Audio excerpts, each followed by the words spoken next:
So a lot of my recent content has been focused around troubleshooting and encountering issues with building PCs, sharing those hard lessons that I've learned with you guys so that you might have a better time when you build a PC next. But sometimes this channel is just about sharing some of the cool shit that comes through these doors with you. And that's what this video is going to be about today. I'm going to be building a very special system and a very special custom keyboard as well. I'll be giving both of them away to one lucky winner. Stay tuned for details on that. And I think the fact that you might actually win this PC gives more reason for you to pay attention to this video as I put it together, because there's I believe there's value in knowing exactly how your PC was built. It can help immensely when you have to troubleshoot an issue or if you ever want to swap out or upgrade something down the line. And if you can't build a system yourself, then watching somebody else put it together step by step is probably the next best thing. So with that said, wish me luck on this build today, guys. I sincerely hope it goes more smoothly than my HTPC build has been coming along, or else I will yeet myself into a black hole.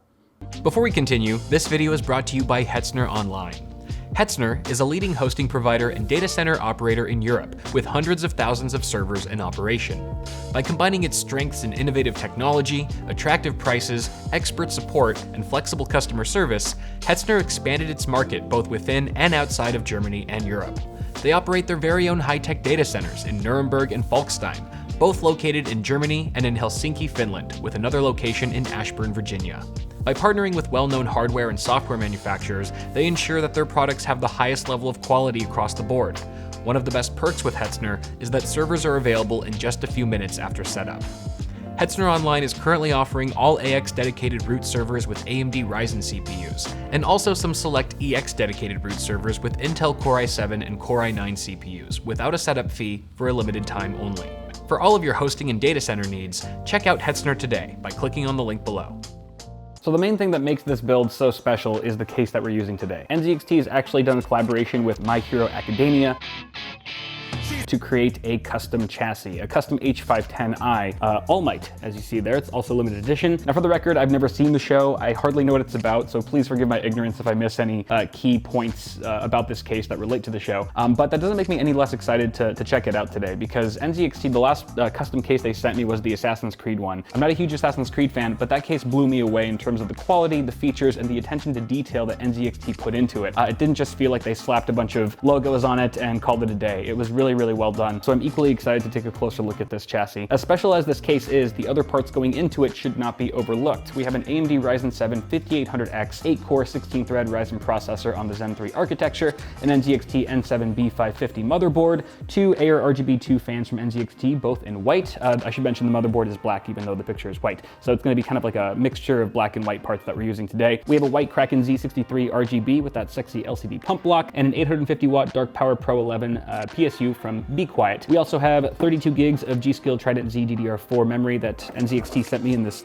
cool memory box. I don't have one of these boxes yet. I'm going to keep the box. Giveaway winner, you don't get this box. This is my box. It's gonna be very useful. But these are rated at 3200 speed. I should be able to easily overclock these in the BIOS to 3600, which will give us additional performance with our Ryzen chip. I'm very confident between the modules on the board that we'll be able to do that no problem. And then we also have some sleeved extensions from LinkUp. These are in white. We have a 1 terabyte WD SN850 NVMe drive. This is PCIe Gen 4 with a rated bandwidth of 7,000 megabytes per second read. And last but certainly not least, for this PC, we have the Gigabyte GeForce RTX 3080 Vision. Beautiful card, supposed to have a great cooler on it, and it looks fantastic. IMO. I think it's going to match the aesthetic of the build very nicely when all is said and done. And then over here we have all the components for our keyboard. This is from NZXT Build. You can access their custom configurator online and choose a bunch of different things for your keyboard, including switches. I went with Gatoron Reds. You can choose how the size of your keyboard, if you want to go 10 key number pad or 10 keyless. You can also choose the color of your keycaps and cable. I picked out all these parts myself, and I tried to match it up with the aesthetic that we're going to be going with for today's build. So I think it'll look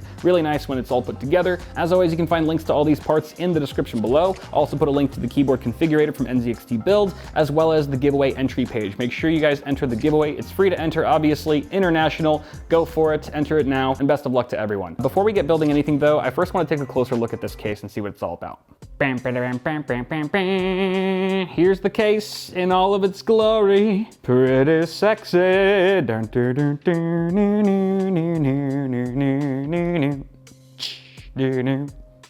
Okay, I'm done. Actually, this is a really nice case. I believe this is All Might. I think that's his name in the show. Again, so sorry if I'm getting any of this wrong. I think this is All Might. He's one of the heroes and maybe the lead character, one of the lead characters at least. Look at how much he enjoys running. I'm jealous. I wish I was that enthusiastic about exercise.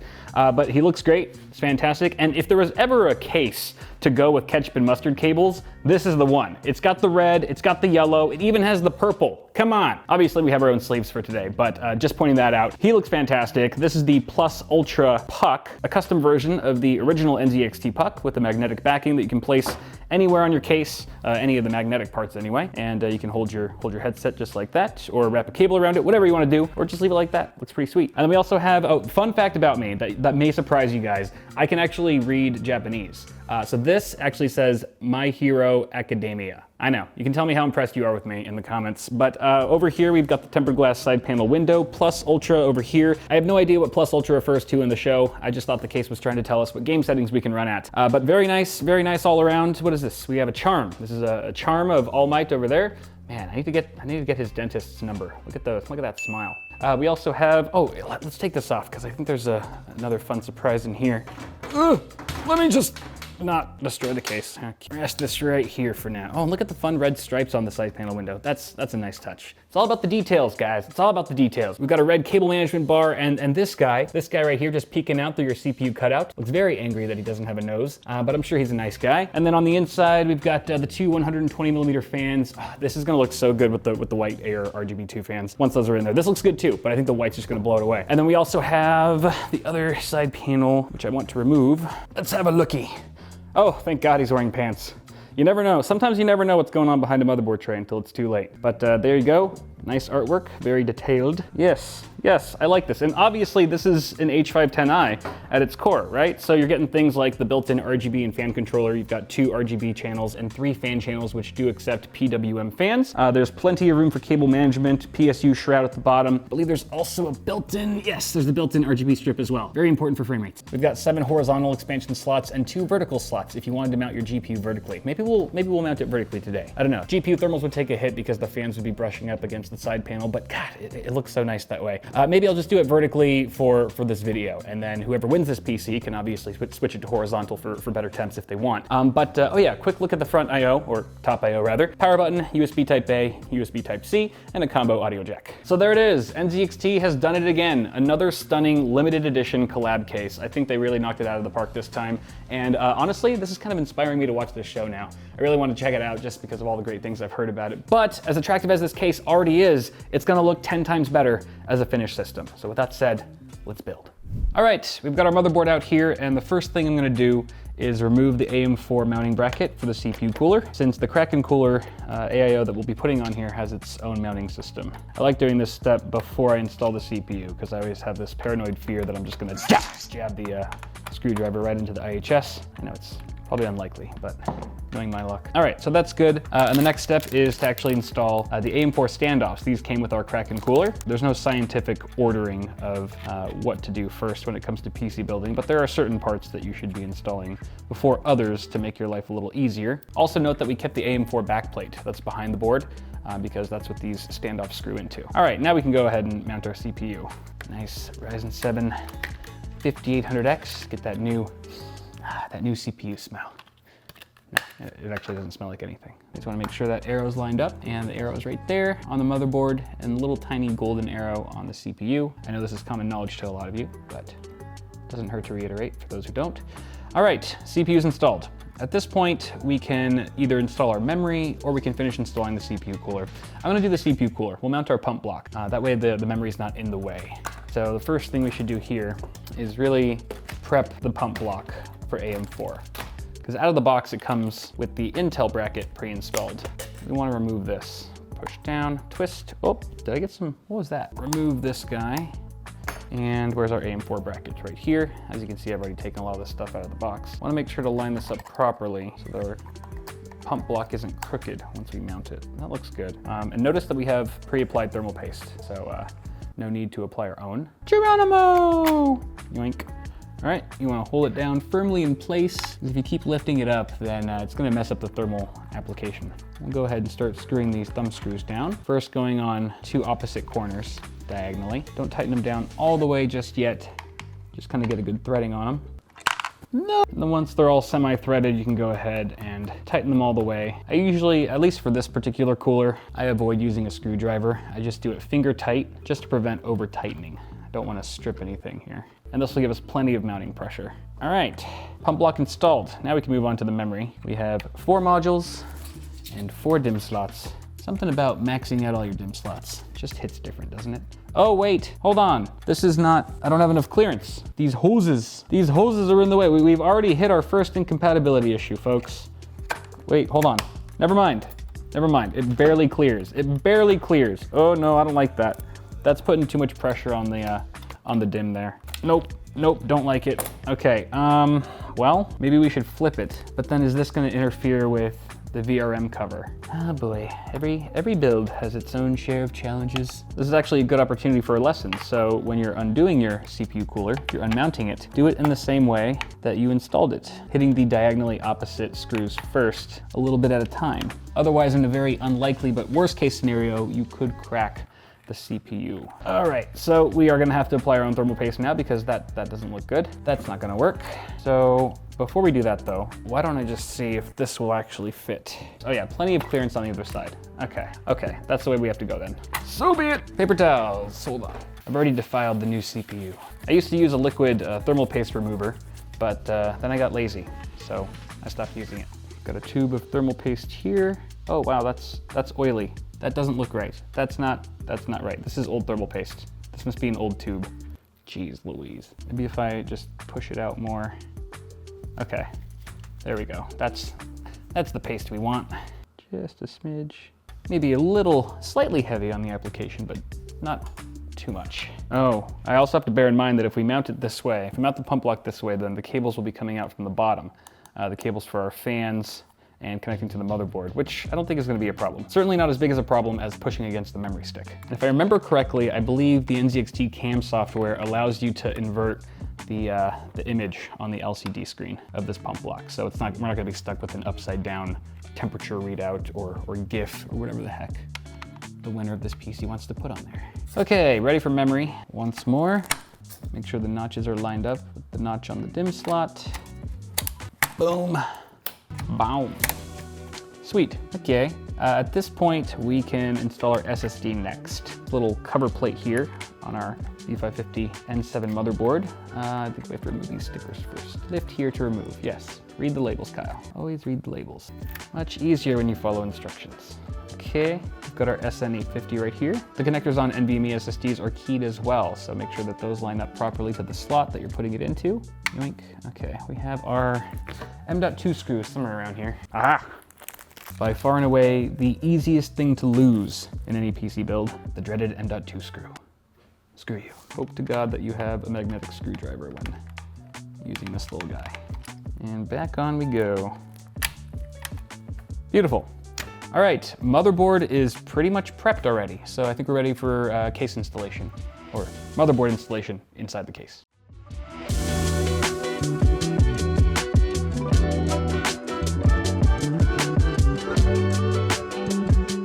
Okay, I can confirm that the motherboard standoffs are pre-installed. So we're just gonna drop this in gently. That's not the most graceful entry, but that works. We latched onto that middle standoff that's raised. It bit, motherboard bit it, so it's kind of firmly in place there. And now we can just screw her down. Uh-oh, I think I used the wrong screw. These are fine thread. Let me try coarse. Oh yeah, no wait, no? Yes, that's it, it's coarse. Of course it's coarse. There's another important lesson that I failed to heed. Always check beforehand what type of screws your motherboard standoffs accept, if they're fine or coarse threaded. That'll also keep you from potentially stripping a motherboard standoff, which would be rather unfortunate. You know what? While I'm here, I'm actually gonna remove both of these fans, and then we'll do a little bit of wiring for our pump block, and then we'll install the white fans. We'll do that really quick.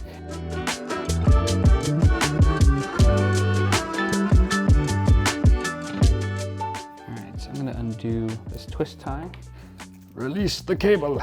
Now, while I'm not gonna wire up the PWM cable of these fans just yet, I am going to wire them up to each other, because these RGB AR2 fans, you can see they actually have an in and an out connector connection on them. And they also came included with these cables that are labeled in and out on either side. And we'll connect the side of the cable that says out to the out connector on the fan. And then the other end of this will connect to our other fan. And that just allows the fan's RGB lighting effects to be synced together within the cam software. Also take note of the orientation of how I'm mounting this fan. Not only am I mounting it as an exhaust, because we want to eject hot air out the back of the case, but I also have the cables coming out of the top so that they're out of sight and out of mind. And I would think there's probably hardly any clearance for the cables to come out from the back side facing the motherboard, but you wouldn't want to do that anyway, just in case you ever need to get in there and unplug the cables for any reason.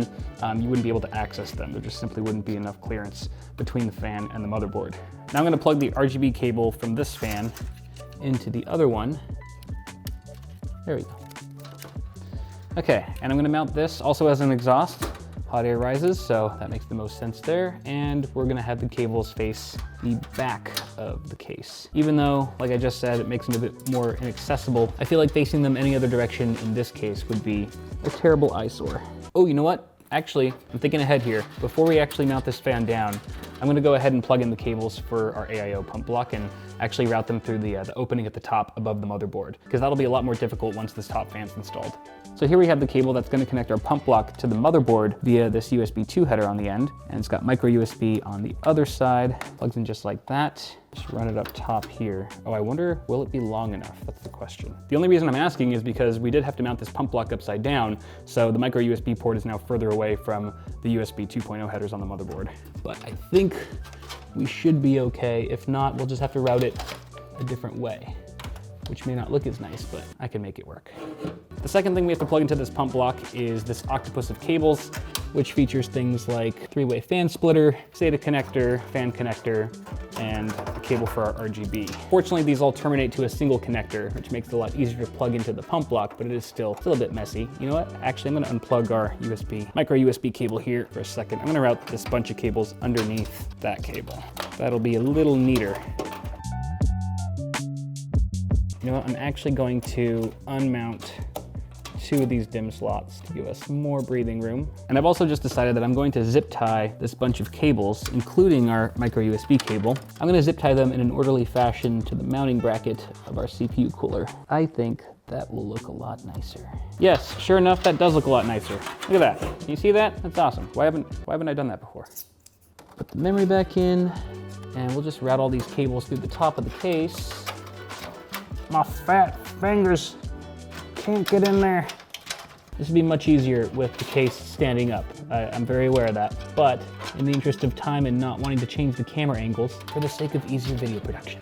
The only cable I'm not passing through to the back side of the case is this 3-pin fan connector here for our AIO. We'll actually plug that right into the AIO. There's the AIO pump header at the top of the N7 B550, so that's perfect. And voila. I'm also gonna pass our 2 fan cables through the top right now.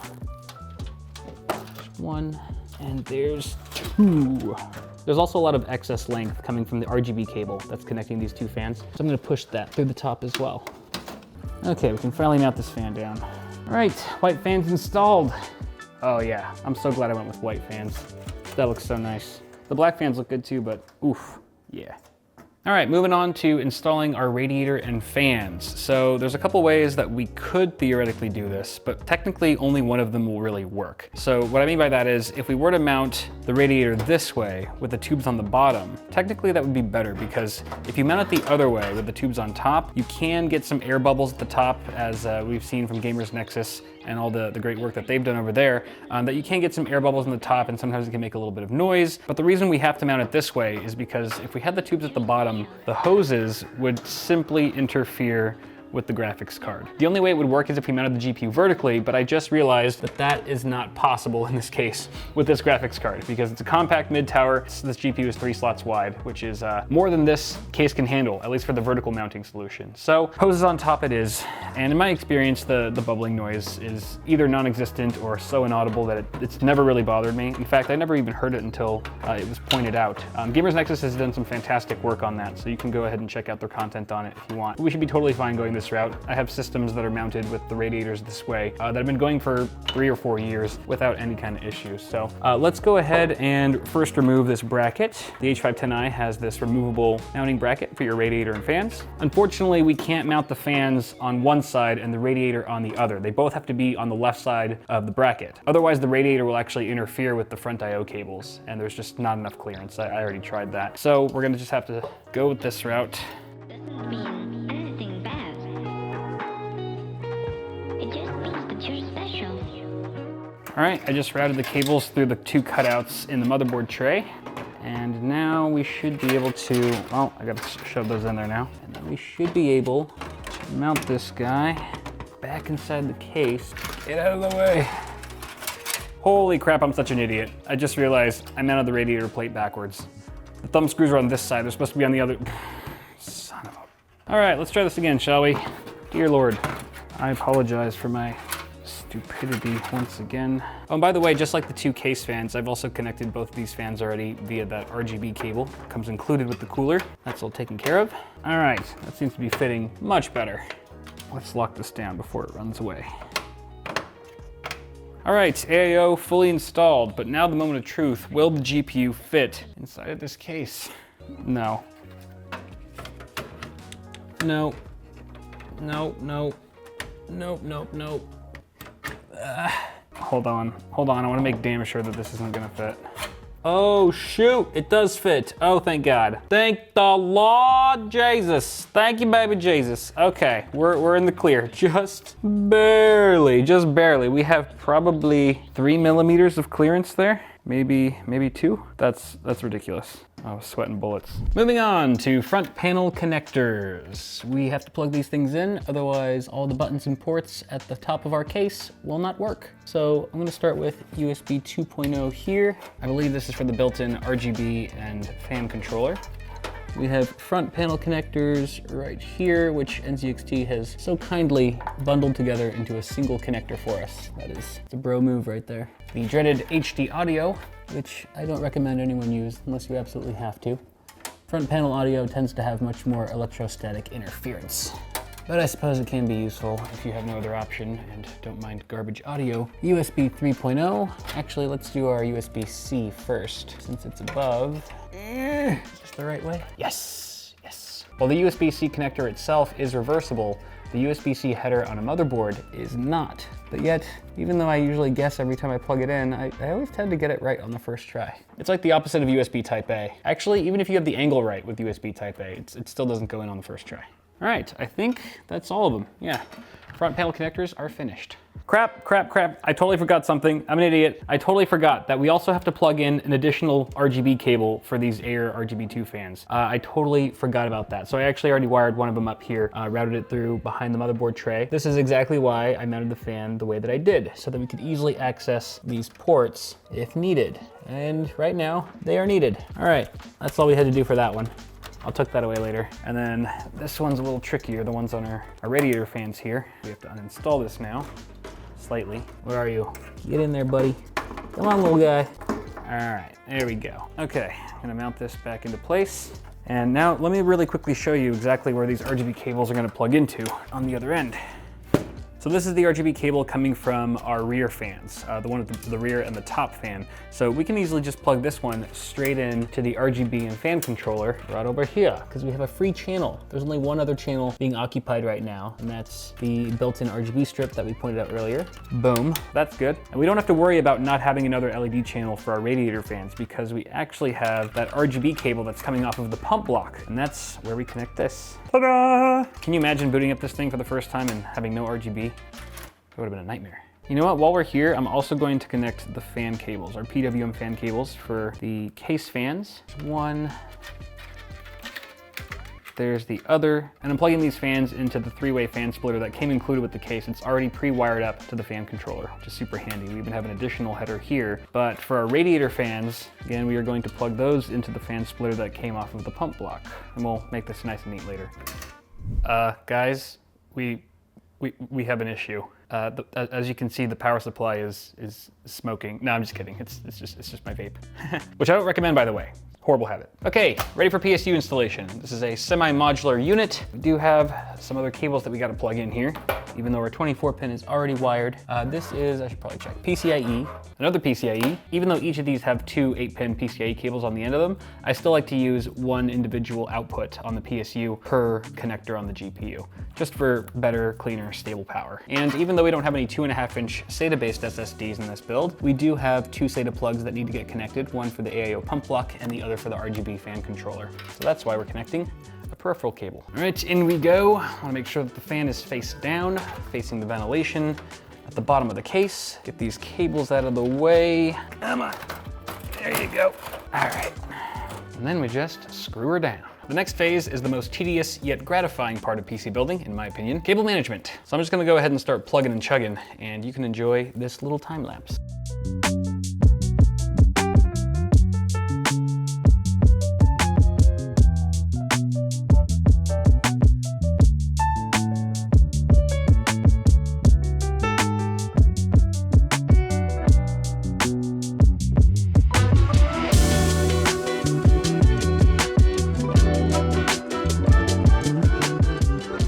Before we continue, special thanks to NordVPN for sponsoring this video.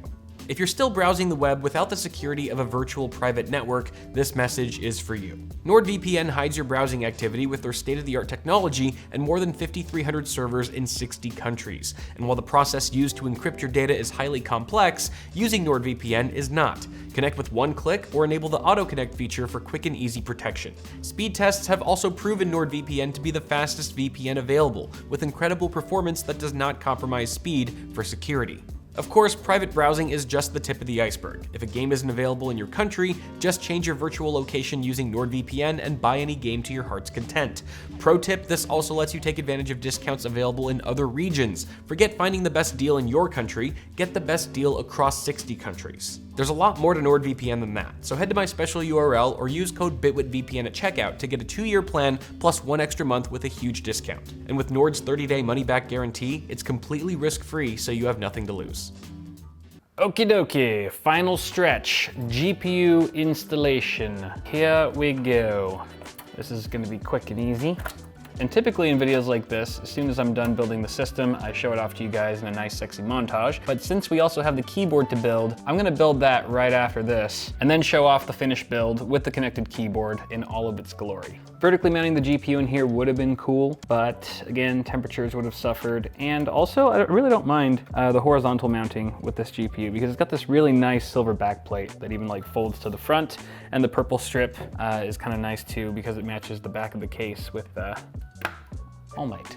And just like that, build complete. All right, keyboard time.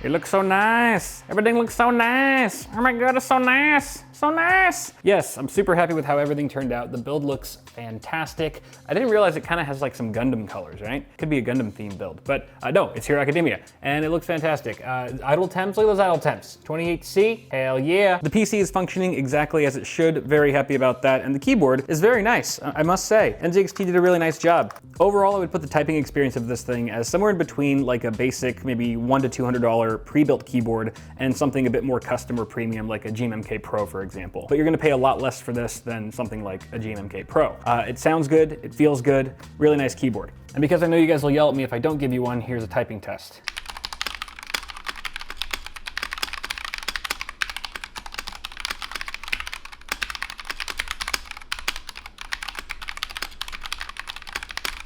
Again, guys, do not forget to enter that giveaway so you have a chance to win this PC and the keyboard. Link in the description below. But that's the end of the video. Toss a like on this video if you enjoyed it, guys. Thank you so much for watching. Subscribe for more tech content coming at you really soon, and I will see y'all in the next video.